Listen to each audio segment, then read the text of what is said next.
Saya pernah mendengar cerita dari teman saya mengenai seorang kafir memberikan air minum kepada seekor anjing. Dan seorang kafir itu masuk surga. Ini ngawur ya. Ini hadis palsu pun tidak ada seperti ini. Ini hadis riwayat temanmu tadi. Yang ada seorang wanita pezina ya, bainama kalbun biroqiyatin kada yaqtuluhu al-atash isra'athu baghiyun min baghaya bani Israil. Kata Nabi SAW, ketika seekor anjing sedang berputar-putar di suatu sumur, anjing itu kehausan. Dia haus air di depan mata, tapi dia enggak bisa berenang, dia enggak bisa turun. Lihat air di depan mata hanya muter-muter aja. Tiba-tiba ada seorang wanita pezina, kasihan lihat anjing ini. Maka dia pun turun, dia lepaskan sepatunya, dia turun ke sumur, dia isi airnya, kemudian dia naik ke atas, kemudian dia minumkan fasaqathu, maka dia pun beri minum kepada anjing tersebut. Faghafarallahu laha bihi, maka Allah pun mengampuni wanita pezina ini karena amal solehnya tadi. Jadi maksud saya, ada amalan-amalan yang dibangun di atas keikhlasan yang luar biasa, kelihatannya sepele tapi merupakan sebab orang masuk surga. Ya, sebaliknya ada amalan-amalan yang kelihatannya sepele sebab orang masuk neraka. Contohnya kata Nabi sallallahu alaihi wasallam ya, dakhalat imra'atun nar fi hirratin habasatha. La hiya at'amatha wa la hiya tarakatha ta'kulu min khashashil ard. Seorang wanita masuk neraka jahanam gara-gara seekor kucing. Tidak dikasih makan, dikekang tidak dikasih makan dan tidak dibiarkan cari makan sendiri. Hatta mata, sampai kucingnya mati. Akhirnya masuk neraka. Dan para ulama telah menjelaskan, Ibnu Qayyim rahimahullah dan yang lainnya, bahwasanya wanita tadi karena keikhlasannya dia memberikan minum kepada seekor anjing. Tadi bukan orang kafir, tapi orang yang beriman, cuma pelaku dosa besar. Maka dia pun dimaafkan oleh Allah Subhanahu wa taala. Allah memaafkan. Kita kan punya akidah bahwasanya masalah dosa besar tahta masyiatillah. Kata Allah, semua dosa besar di bawah kehendak Allah. Kata Allah, innallaha la yaghfiru ayyushraka bih. Allah tidak mengampuni dosa kesyirikan, wa yaghfiru ma duna dzalika liman yasha. Dan Allah mengampuni dosa selain apa? Kesyirikan. Oleh karenanya dosa besar apapun, kalau ada orang meninggal dalam kondisi dosa besar, tidak boleh kita vonis pasti masuk neraka. Karena setiap dosa besar di bawah kehendak Allah. Insya'a adzabahu wa insya'a ghafara lahu. Bisa jadi Allah azab, bisa jadi Allah ampuni. Dan pasti ada pelaku dosa besar yang Allah ampuni. Dan pasti ada pelaku dosa besar yang Allah tidak ampuni. Pasti ada pelaku dosa besar yang Allah ampuni dan pasti ada dosa besar yang pelaku dosa besar yang Allah tidak ampuni. Karena wa yaghfiru ma duna dzalika liman yasha. Dan Allah mengampuni dosa selain kesyirikan bagi yang Allah kehendaki. Oleh karena kalau orang yang meninggal dunia dalam kondisi bermaksiat, lagi mencuri, tahu-tahu mati. Ditembak polisi, mati. Kita bilang pasti masuk neraka? Jawabannya tidak. Belum tentu. Kita bilang kalau Allah berkehendak Allah ampuni, kalau berkehendak Allah masukkan surga. Kalaupun dia masuk neraka tidak kekal karena dia belum kafir. Tapi memvonis dia masuk neraka pun enggak boleh. Karena dia tidak melakukan kekufuran. Ada orang merampok, tahu-tahu membegal, tahu-tahu dikumpul sama masyarakat, dipukulin sampai mati ya. Kasihan ya. Ya sudah tewas ya. Dia jahat maka dibalas dengan kejahatan. Dia mati, akhirnya kita belum tentu dia masuk neraka jahanam. Karena setiap pelaku dosa besar tergantung kehendak Allah Subhanahu wa taala. Ada orang berzina tahu-tahu mati. Ada. Lagi berzina. Ini saya dapat cerita benar kenyataan orang lagi berzina tahu mati. Ya. Lagi berzina mati. Ada orang meninggal ya sedang asik nonton film porno, tahu-tahu meninggal. Kemarin saya baca di mana? Di Jepang, kejatuhan majalah porno di rumahnya. Enggak tahu itu mati nikmat atau mati adab. Mungkin lagi di puncak-puncak kenikmatan, tahu-tahu di Allah ya. Jadi apakah dia masuk neraka? Jawabnya belum tentu. Waliyadzubillah ya. Belum tentu, itu semua dia bawa kehendak Allah Subhanahu wa taala. Nah, apalagi orang pelaku zina ini sudah melakukan kebaikan. Orang yang meninggal dalam kondisi zina saja belum bisa dipastikan masuk apa? Neraka. Apalagi wanita ini sudah melakukan apa? Kebaikan. Maka dia sudah kasih minum kepada anjing tersebut. Maka Allah ampuni dosanya gara-gara hal tersebut. Sebenarnya Allah menjelaskan bahwasanya yang buat dia diampuni sebenarnya bukan masalah memberi kepada anjing tersebut, tapi keikhlasan yang ada dalam hatinya. Karena waktu itu tidak ada orang yang lihat. Ya. Dia tolong anjing tersebut dengan agak susah turun ke sumur, itu pekerjaan perempuan susah. Kemudian mana saat muqaha dia lepaskan sepatunya, menjelaskan bahwasanya dia pegang sepatu dan manjat tidak susah, tidak gampang. Kemudian minum kepada anjing, hewan yang hina. Setelah itu anjingnya pun pergi, tidak bilang jazakillah khairan. Pergi. Jadi dia benar-benar ikhlas. Karena keikhlasan itu maka diampuni. Karena sebagian orang salah paham. Saya pernah ngisi pengajian pas di Mekah. Tahu-tahu ada yang protes. Ustaz, tadi saya bahas tentang masalah bahayanya zina.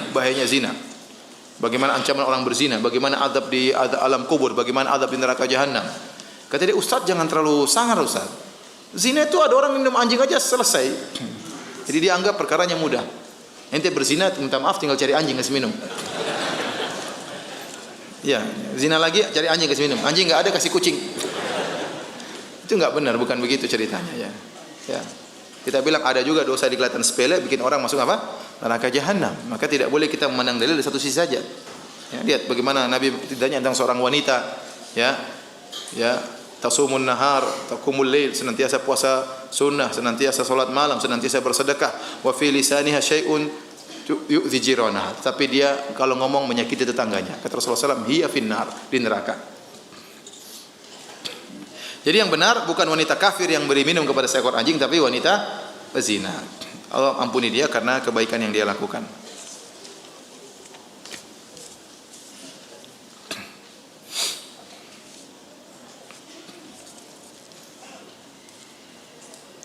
Ustaz, bagaimana cara mengantisipasi syubhat-syubhat pada din kita yang terkadang datang dengan tiba-tiba? Yang pertama, kita menjauhi majelis syubhat. Ente jangan sok, ya. Ente jangan sok pintar. Apalagi ente tidak pernah belajar agama dengan baik. Kemudian ente berkelana mengembara di dunia internet, ingin tahu apa sih perkataan ustaz itu, apa sih perkataan Mu'tazilah, apa sih perkataan Jahmiyah. Ente terperangkap syubhat tidak bisa jawab. Nanti sudah itu datang ke ustaz, ustaz saya kena syubhat. Siapa suruh ente kena syubhat? Ustaz dibikin susah. Ente makanya jangan sok pintar, jauhi majelis syubhat. Syubhat kalau sudah masuk susah keluar. Tidak gampang, kecuali ente dikasih hidayah oleh Allah Subhanahu wa taala. Ente suruh cari kebaikan, jangan cari kesesatan. Oleh karenanya berusaha mengambil ilmu dari masdar yang jelas, sumber yang jelas. Saya sering sampaikan kalau orang aja mau berobat cari dokter pilih-pilih, bukan berarti semua dokter jelek, tidak. Dokter yang bagus, ada dokter yang kurang bagus. Ya. Kita milih-milih karena ini berkaitan dengan kesehatan kita. Apalagi berkaitan dengan akidah. Maka seorang belajar dari sumber yang jelas. Jangan dia spekulasi. Karena kalau syubhat sudah masuk, susah. Tidak gampang, ikhwan. Seperti Amr bin Ubaid. Amr bin Ubaid ini orangnya wara, orangnya zuhud. Orang terpedaya karena dia orangnya zuhud. Akhirnya dinasihati orang tidak terima lagi. Kenapa? Sudah jatuh cinta sama Amr bin Ubaid. Mau diapain? Ikhwan, saya sampaikan ini karena ya, demi keselamatan kita bersama. Ya. Saya tidak ingin murid-murid saya yang saya ajari kemudian dapat syubhat, kemudian termakan dengan syubhat tersebut. Ya. Saya tidak ingin. Saya tidak ingin muridnya para ustaz sudah ngajarin antum lama. Tahu-tahu antum kena syubhat. Ya. Antum berpegang teguh dengan syubhat tersebut. Kita tidak ingin. Meskipun resikonya mungkin kita dicerca dan dicela. Meskipun resikonya kita dicela, dituduh yang tidak-tidak. Tapi tidak lain kecuali kita ingin apa yang sudah diajari oleh para ustaz selama ini terjaga. Ya. Baik.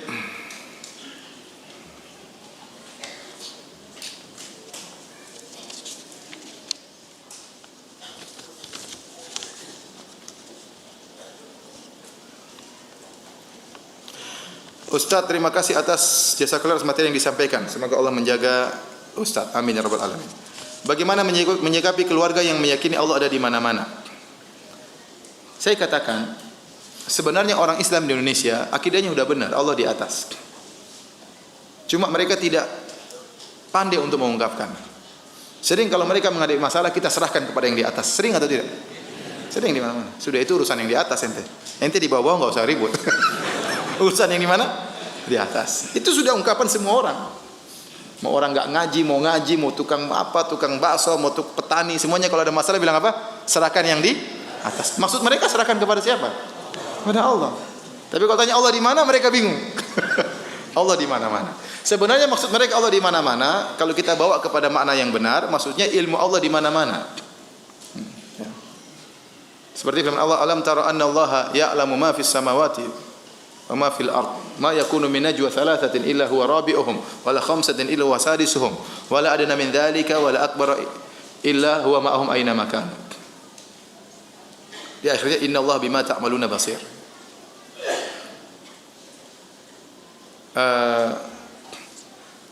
Kata Allah Subhanahu wa taala, tidakkah kalian melihat bahwasanya Allah mengetahui apa yang di langit dan di bumi? Tidak ada 3 orang berbisik-bisik kecuali keempatnya adalah siapa? Allah. Tidak ada 5 orang berbisik-bisik kecuali keenamnya adalah siapa? Allah. Maksudnya ketiganya, keempatnya adalah Allah, keenamnya adalah Allah, maksudnya ilmunya. Allah ya wa huwa ma'ahum aina makanu. Allah bersama mereka dimanapun mereka berada. Maksudnya apa? Ilmu Allah, bukan zatnya. Kalau zatnya ente kemana-mana Allah ikut, kan nggak benar seperti itu. Ente ke WC Allah ikut, berarti di mana-mana zatnya. Bukan zatnya yang di mana-mana.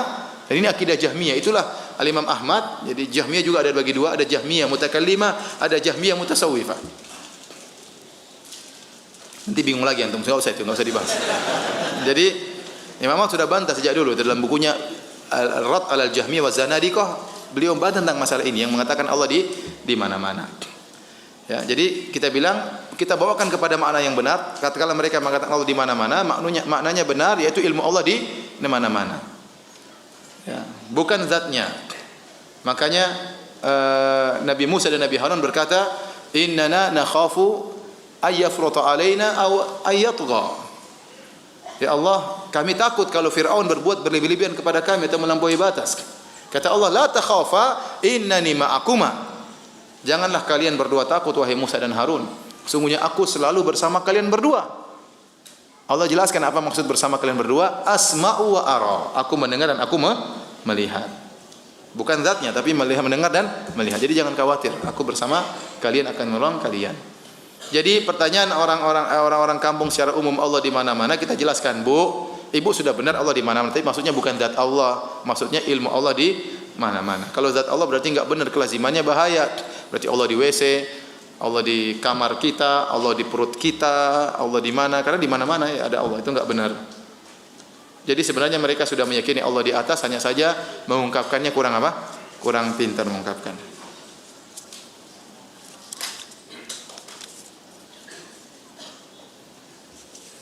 Bagaimana cara menghentikan diri kita yang sering membayangkan bagaimana sifat Allah?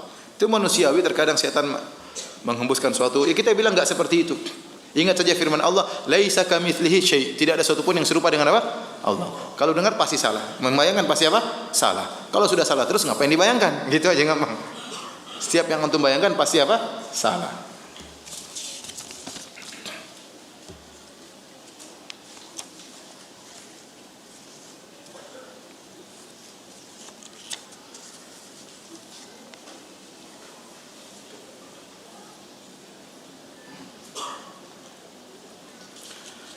Kakak saya seorang berkebutuhan khusus, dia tunagrahita, kurang normal IQ-nya. Dia mengerti bahwa muslim perlu sholat, puasa dan lain-lain, tapi tidak terlalu mengerti konsep-konsep yang abstrak seperti surga, neraka, akhirat dan lain-lain. Ini berkaitan dengan intelijensinya.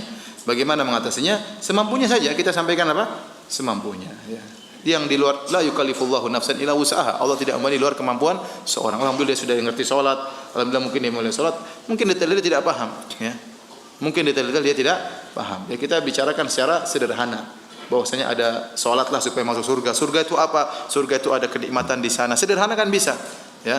Kita bisa jelaskan sama anak TK pun bisa kita jelaskan. Neraka itu bahaya, ya. Enggak usah antum jelaskan secara detail. Di surga itu ada bidadari begini-begini, bingung dia nanti. Udah bicara aja secara sederhana. Neraka itu begini-begini secara sederhana. Kalau baik masuk surga, kalau buruk masuk neraka jahanam. Enggak usah bahas Mu'tazilah. Enggak usah bahas Jahmiyah, kasihan ya.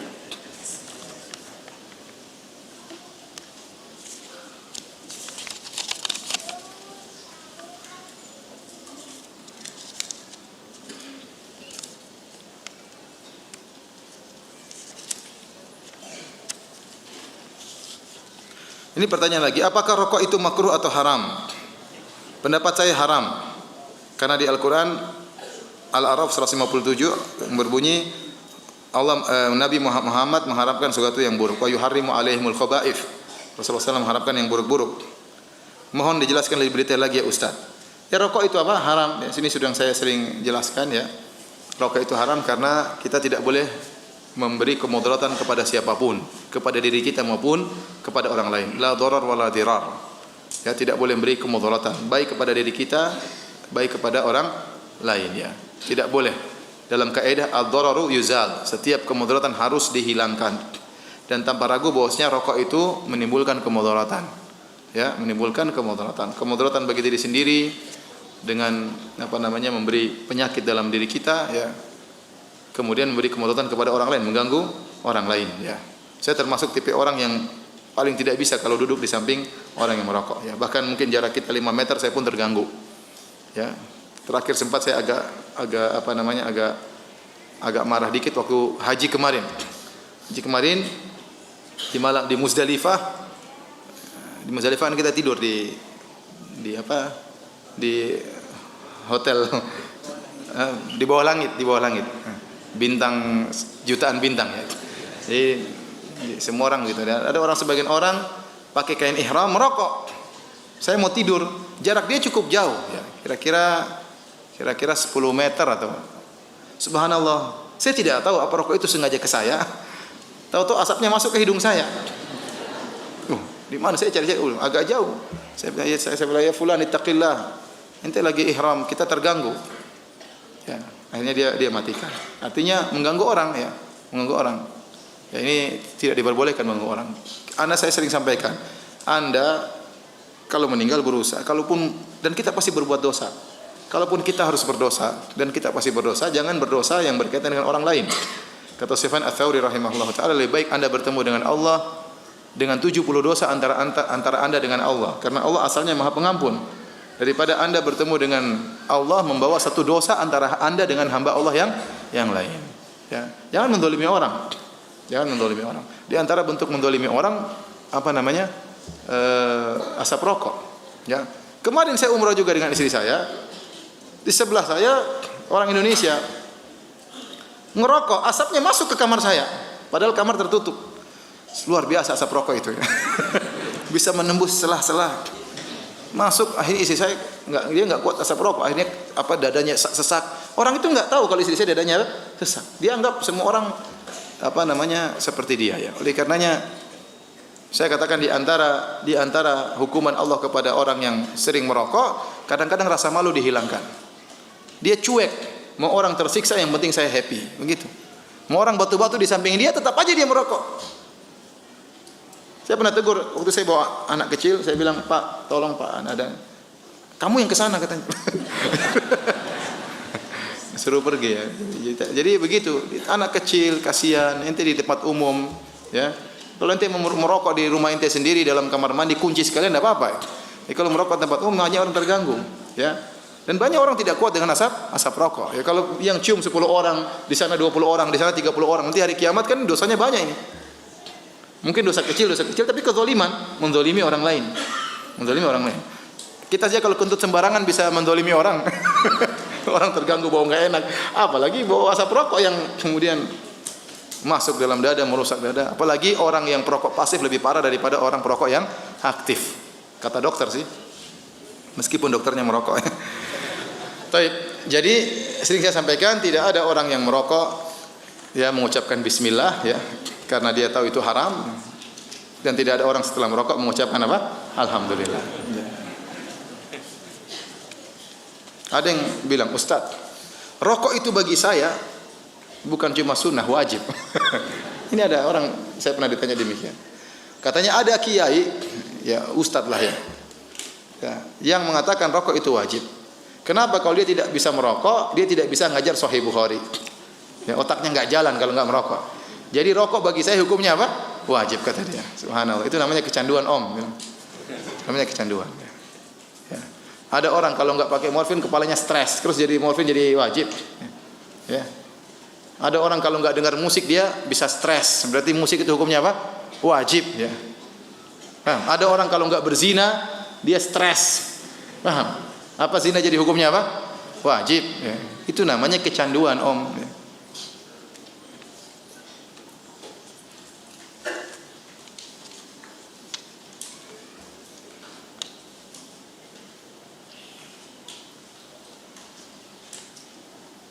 Tadi Ustaz menjelaskan kalau kita mengambil dari Imam Syafi'i maka jangan diambil fikihnya saja, yang lainnya tidak. Pertanyaannya, Imam Syafi'i juga adalah manusia, ada kurang dan lebihnya. Bagaimana kita harus mengambil beliau dari beliau semuanya? Maksud saya Imam Syafi'i itu akidahnya di atas akidah apa? Salaf, ya.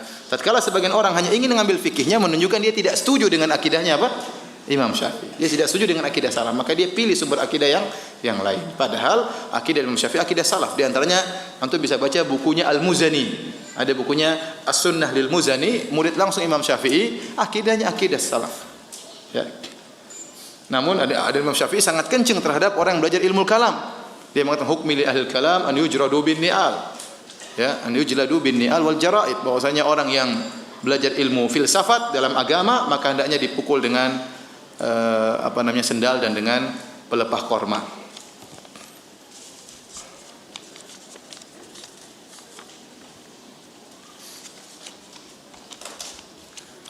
Ustaz, jika di kalangan sufi atau tasawuf, apakah mereka dikatakan kafir jika mereka telah sampai tingkatan ma'rifat? Karena mereka percaya solat fardu itu tidak penting lagi. Karena mereka bilang sudah sampai ma'rifat. Atau solatnya dirubah jadi solat ma'rifat.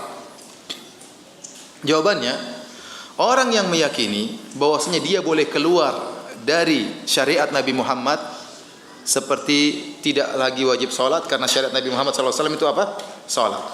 Dia mengatakan saya sudah mencapai tingkat ma'rifat, tingkat hakikat, maka saya boleh keluar dari syariat Nabi Muhammad sebagaimana Khadir keluar dari syariat Nabi Musa. Maka orang ini bukan lagi orang Islam. Kenapa? Karena orang Islam itu yang mengikuti syariat Nabi Muhammad. Dia sendiri telah mengikrarkan dia keluar dari syariat Nabi Muhammad. Dia sendiri yang mengikrarkan dia telah keluar dari apa? Islam. Paham atau tidak? Ya. Saya ulangi, orang Islam itu adalah orang yang mengikuti syariatnya Nabi Muhammad. Sementara dia merasa dia boleh keluar dari syariat Nabi Muhammad SAW, berarti dia merasa dia boleh keluar dari Islam. Nah, yang mengikrarkan dia bukan Islam, dia sendiri, bukan kita.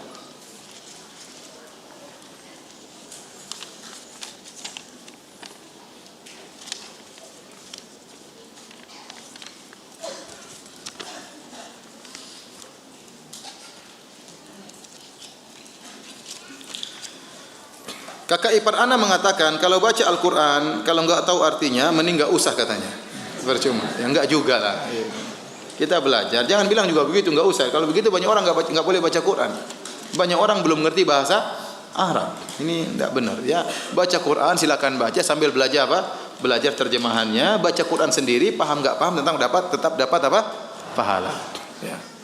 Betapa banyak orang diganggu jin, dia baca ayat kursi. Kalau tanya terjemahannya enggak ngerti. Tapi ada faedahnya atau tidak? Ada. Dia diganggu jin, tahu-tahu dia baca ayat kursi, jinnya yang ganggu hilang. Ditanya apa artinya ayat kursi, saya enggak paham. Berarti tetap aja ada apa? Faedahnya. Tapi yang paling bagus paham maknanya tentunya. Ketika Rasulullah Mi'raj ke Sidratul Muntaha, apakah beliau bertemu dengan Allah secara langsung? Jawabannya iya. Makanya di antara dalil yang menunjukkan Allah di atas adalah Isra Mi'raj. Ya, kalau seandainya Allah tidak di atas, maka Nabi ngapain ke atas? Ya, Nabi SAW ke atas ketemu dengan Allah sampai-sampai sebagian sahabat menyangka Nabi melihat Allah. Berarti Nabi sudah dekat sekali dengan zat Allah. Makanya Nabi ditanya, "Hal ra'aita rabbak?" Apakah kau melihat Rabbmu? Kenapa pertanyaan timbul? Karena memang Nabi sudah terlalu dekat dengan siapa? Allah. Hal ra'aita rabbak? Dalam hadis yang saya melihat Allah. Kata Nabi Muhammad SAW, nurun anna arahu, ada cahaya yang menghalangi.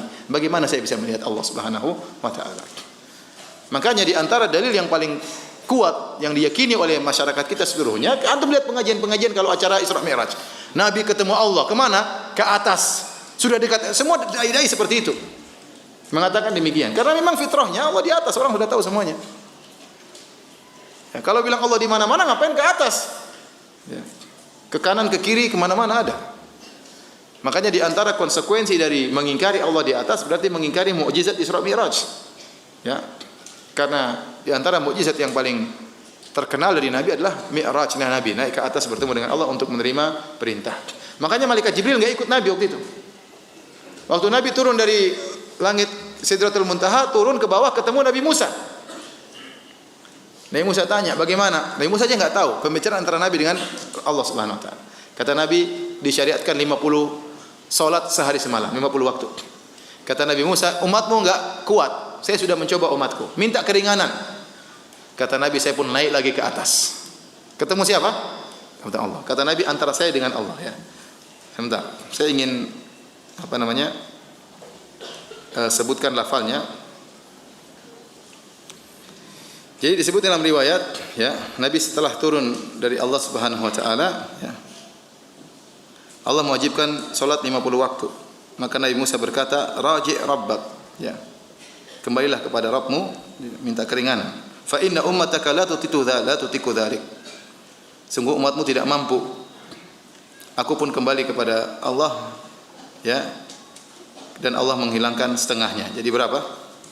25. Kemudian setelah diturunkan jadi 25, lapor lagi kepada Nabi Musa. Nabi Musa berkata, ya, farji' ila rabbik, kembalilah kepada Rabbmu, ya. Irji' ila rabbik, fa inna ummataka la tutiku dzalik. Sungguhnya umatmu tidak mampu. Akhirnya terus Nabi minta dikurangi, akhirnya jadi 5. Ya. Kemudian tatkala turun 5, Nabi Musa bilang lagi, minta keringanan lagi. Kata Nabi SAW, istahyaitu min rabbi. Saya malu sama Rabbku. Alhamdulillah ketemu Nabi Musa. Kalau enggak ketemu repot juga ya. 50 tuh banyak loh ya. 50 tuh banyak. Nabi Musa tuh baik sekali Nabi Musa. Kita berterima kasih kepada Nabi Musa. Kita bilang jazakallah khairan ya Nabi Musa. Dia perhatian sama kita. Nabi Musa tuh nabi yang mulia, tidak hasad kepada Nabi Muhammad SAW. Nabi Muhammad umatnya lebih banyak, dia mikirkan umat Nabi Muhammad. Dia bilang ummatuka la tutiku dzalik. Umatmu tidak mampu wahai Muhammad, minta keringanan. Nabi yang sangat mulia, yang sangat baik ya. Jadi intinya Nabi naik turun ya, ketemu Allah, ketemu Nabi Musa. Jadi Allah di atas sehingga Nabi bertemu langsung dengan Allah Subhanahu wa taala. Saking dekatnya Allah dengan Nabi sampai sebagian sahabat bertanya, "Hal ra'aita rabbak?" Apakah kau melihat apa? Rabbmu. Kata Nabi, ada cahaya, bagaimana saya bisa melihatnya. Demikian saja para hadirin kajian kita pada kesempatan kali ini. Kurang lebihnya saya mohon maaf ya. Yang benar datang dari Allah Subhanahu wa taala, yang salah dari saya sendiri dan dari syaitan. Semoga Allah mengampuni dosa-dosa kita. Kita tutup dengan kafatul majlis. Subhanakallah bihamdik asyhadu an la ilaha illa anta astaghfiruka wa atubu ilaik. Assalamualaikum warahmatullahi wabarakatuh.